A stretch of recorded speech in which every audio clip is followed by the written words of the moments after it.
This is Phil Dixon coming live to you tonight with another edition of This Day in Black Baseball History, This Day in African American Baseball History, depending on how you want to title it. And we are talking about the October 30th, 2025 edition. Of course, what I do, if you've never joined me before, is I give you historic facts related to African American baseball players. Now, they might be playing football, they might be playing basketball, they might be playing baseball, some even play hockey. But they did play baseball. That's one thing everybody has in common.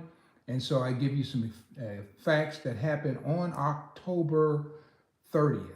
And so we're closing the month out. And of course, you know, I've been at this process for about 3 months, maybe going on 4 months. And so I am, I am, 20 subscribers away from 300. So hopefully trying to get that 300 by the end of the month. That was my goal. And I've got today, which is the 30th, and one more day, which is tomorrow. So it seems like every time I come on, I do a live, I pick up a few people. So if you're new joining me, just know that we're going to do some historic facts. And then right behind that, I usually do what I call a coming and a going. That is someone who was born on this date related to baseball and someone who passed away on this date. So that's kind of how I end my broadcast. Once again, I'm Phil Dixon, and I've been a baseball historian for 45 years. Started with, guys, believe it or not, when I was 23. And that came after years of collecting baseball cards, starting about in the second grade. And so I learned a lot about baseball, read a lot of books, and still read a lot of baseball books in order to bring you this kind of history. And of course, I'm reading from a spreadsheet that I started compiling information in this spreadsheet probably 20 years ago. So I can put things together quickly, and I kind of knew what I was wanting to do. So whenever I saw something I thought was interesting, I just put it right in the spreadsheet. And so now I can talk about it. All right, so let's jump right in here, and hopefully some people will join us as we go. It's a little late edition. I had to go to a high school soccer game tonight, so I'm getting on late here. It's about, that's what, 9 o'clock or something like that here in Kansas City. So let's jump right in there. Okay, so here we go. October 30th, 1920. I'm going to start in 1920. Wilbur Bullet Rogan and Walter Doby Moore hit home runs to help defeat the Major League All-Stars 5-4 at Los Angeles White Sox Park. Of course, Los Angeles White Sox pitcher Reuben Curry tossed a 6-hitter to notch the victory. Now, what's interesting about this, Reuben Curry went to Lincoln High School. And the soccer game I went to see tonight, Lincoln High School beat another team, 6-0 in soccer. The same school, and they're in the same building that Reuben Curry, who pitched in 1920, went to that school. That's Lincoln High School in Kansas City. There were some pretty famous ball players who came through that school, including Newt Allen was there, Dimp Miller, pitched for Detroit. You don't hear about him very much. He came through there as well. So Frank Duncan, the great Kansas City Monarchs catcher. There's more than one Frank Duncan, so I don't want to get you confused. So anyway, that is those guys. And thank you for the comments there, Tiffany. So anyway, let's jump in there. Okay, so that's Wilbur Bullet Rogan. Now, Bullet Rogan came, he grew up in my hometown, Kansas City, Kansas. And I have a wonderful book about Bullet Rogan, probably released over 10 years ago. And it was called Wilbur Bullet Rogan and the Kansas City Monarchs. And it really goes into detail when I try to show the world that Babe Ruth wasn't the greatest all-around baseball player that ever lived. In my estimation, it was Wilbur Bullet Rogan. Of course, Walter Doby Moore, he was the shortstop. Him and Rogan had served in the military together. Doby Moore, they ended up coming to Kansas City, to the Monarchs, in 1920 together. And Doby Moore, unfortunately, after a night out on the town in 1926, he got in an argument with a lady, and she shot him in the leg, and that pretty much broke some of the key bones, and he ended up losing his baseball career from that shooting. Here, it happened right here in Kansas City. I go through that neighborhood all the time, and so I know right was. Not too far from where the Negro League Baseball Museum stands today. And that was Walter Dobie Moore. He ended up going to Detroit. It took me a long time to find him. I really had to search for Dobie Moore because he pretty much disappeared. And when he couldn't play ball anymore, that was about it. But Dobie Moore was a great shortstop. And the thing was, people in Kansas City, Coop Papa used to tell me this, Coop Papa Bell, we would talk and had lots of great conversation. The people in St. Louis swore that Willie Wells was the best shortstop. And of course in Kansas City, guys around here when I started, they swore that Dobie Moore was the greatest shortstop. And Coop Papa always told me that Willie Wells was just a great hitter, and he played out his entire career. So he put up some big numbers, and today is a member of the Cooperstown Baseball Hall of Fame. Of course, Dobie Moore is not, because his career ended about 6 years in when he was shot, and his leg destroyed pretty much.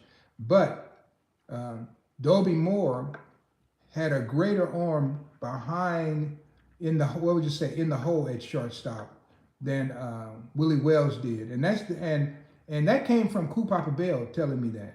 So this is not something that I just came up with. Coop Papa told me that, and that guy played with Willie Wells for many years, so he would know. All right, let's go to another one. Let's see. All right, so now we got October 30th, 1930. Joe Wiggins, and that's Jumping Joe Wiggins, scored 3 of Fisk, that's Fisk University's 4 touchdowns, as Fisk University defeated Lincoln University in St. Louis, Missouri by a 26-6 score. And looks like Hallie Harden quarterback for Fisk University at the time. And Hallie Harden was also at Wiley University as well. They used to call him the football tramp because he played for several colleges, HBCUs, and that was Hallie Harden out of Wichita, Kansas. Ended up being a great sports writer. But Joe Wiggins, Jumping Joe Wiggins, played baseball for the Nashville Elite Giants, but he was quite the football player, and I get a chance to talk about him often. And of course, he attended Fisk University, and I have a son who graduated from Fisk University, and I've been on that campus quite a bit down in Nashville, Tennessee. Can tell you some wonderful things about Fisk University. Great school, and it really made a big difference in my son's life going there. And if you ever have a chance to visit the campus, go ahead and do that. Fisk University. And it's right across the street from Meharry University, which was a medical college. And Grady Orange, who played for the 1929 Kansas City Monarchs, placed second base after Dobie Moore was injured. Newt Allen, who was the regular second base, moved over to shortstop. And so he began playing shortstop, and they brought in a guy named Grady Orange, Dr. Grady Orange, and he graduated from Meharry. Lots of college players. And the thing is, this is history that I should have known about when I was a kid, all these outstanding people. Now, I knew about outstanding people in my community, but I had no idea some of these athletes were as outstanding as they were. So that's one, Joe Wiggins. And so we're going to make him famous over and over again. And of course, they played Lincoln University. Now you notice there was Lincoln High School. And then now I'm talking about Lincoln University. And that's down in Jefferson City, Missouri. Someone who went to Lincoln, let's see. We got Quincy Troop. Quincy Troop attended Lincoln University in Jeff City. Now there's a Lincoln University in Pennsylvania. And so sometimes they get confused, but this is the Lincoln University in Jeff City. And I will also say this, they were able to start that college from Civil War veterans who were mustered out, and they gave their pensions and things like that to start that university. And one of those people, or several of those people, were my relatives who had been slaves down in Brunswick, Missouri. So they were able to contribute to Lincoln University and get that school going. So Lincoln has a great history as well. And I have several Lincoln University yearbooks around. Maybe sometimes I'll share some of those with you. But yeah, so that's maybe a conversation for another night. Okay, let's go to, okay, so let's go to a couple of people who were born, and hey, we're going to do one who was born, one who passed away. Okay, so let's go with the person who was born on this date. Okay, so October 13, 1916, Leon Day is born in Alexandria, Virginia. Now, let me tell you about Leon Day. I had the pleasure of knowing Leon Day very well. Years ago, I want to say maybe about 1990, we appeared together actually in York, Pennsylvania. Now, what happened, they had invited me to York, Pennsylvania to speak. And so I was going to be there about 3 days. And so at that time, if there was a ball player close by, I tried to get them to come over because I like these guys, they weren't getting any recognition. So I tried to get them to come over, and and I had a book out at that time, and they could sign the book or whatever, and we could have a good time, and then they could pick up some extra money, right? So Leon Day came down from Baltimore, and he was with me for 3 days. And I forget, we stayed at the Yorktown Hotel, and every night we would go into the bar, and we would talk a little baseball and talk a little baseball history. He'd tell me some stories. A lot of these stories I have not ever shared with people. But Leon Day, we would talk quite a bit. And interesting thing, Leon in those times, he had bad feet. So it was kind of, his feet were always hurting when he was walking. A lot of people, you had to be around to know this. So we tried not to walk too much. And I spoke over at the York, Pennsylvania library. That's who brought me in. I forget the name of the library now. And that when we were there, it's well covered. It was covered in the newspaper because I have some of those articles. But having the opportunity to spend 3 days with Leon Day was incredible. And I remember one of the things on the last night we were leaving, and I had covered everything. And he said, man, I haven't had to spend a dime since I've been here. People bought us dinner, and what they didn't buy, I picked up, right? And Leon said, man, I feel so bad. I haven't had to spend a dime and everything. He said, let me at least buy you a drink. So he bought me a drink in the bar that last night. And I said, hey, Leon, since we can prove that we were here together, hey, I got a napkin from the bar, and with the bar's name on it, I said, autograph this for me. And he signed it for me, and I still have it in my collection today from the Yorktown Hotel. And that hotel, Jake Stevens and his brother, John, used to work in that hotel. And what's interesting, John was still alive. Now, Jake had passed on. Jake Stevens, he had played in he had played with some pretty good teams, 1931 Homestead Grays. He was on those Philadelphia Giants teams that went to the World Series in 24 and 25. But he had passed on, but his brother was still alive. And so when I was in York, Pennsylvania, I went to visit his brother. I'm probably one of the only historians who ever visited and had a chance to speak with him. And his brother was he was hard. He couldn't hear. He couldn't hear very well, and I had to yell. Because his hearing was so poor. And so I did get a chance to talk to John Stevens, and he had one picture, and I didn't get a copy of it, but I wish I had. It was of the 1921 Indianapolis ABCs, and I've never seen that picture since that time, and I didn't make a copy of it, but it was a beautiful picture, beautiful. And there's a picture of the 1920 Kansas City Monarchs that has John Donaldson on it, Zach Foreman. You can probably seen that picture.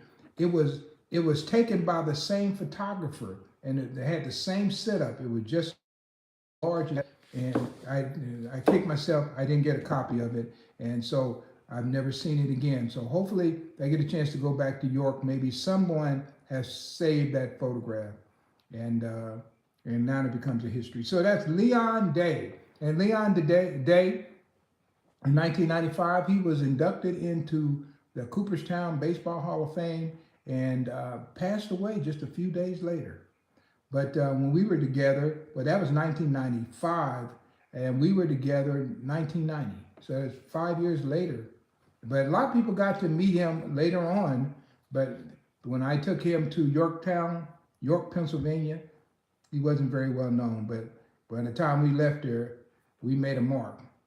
Interesting thing. Let me tell you one more interesting thing. When I went there, they gave us a great tour of the city.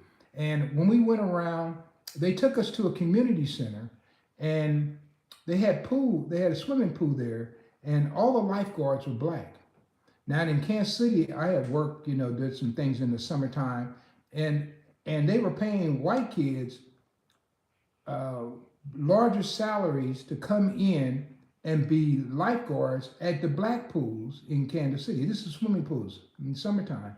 So I asked the guy, I said, how did you get all of these black lifeguards? Now this is in York, Pennsylvania. I'm asking questions. He said, well, what we did was we found people who loved to swim, who could just swim. And then we got them enrolled in a class and got them to get their, I guess, whatever, permit you have from the Red Cross to be a lifeguard. Long story short, I liked that plan.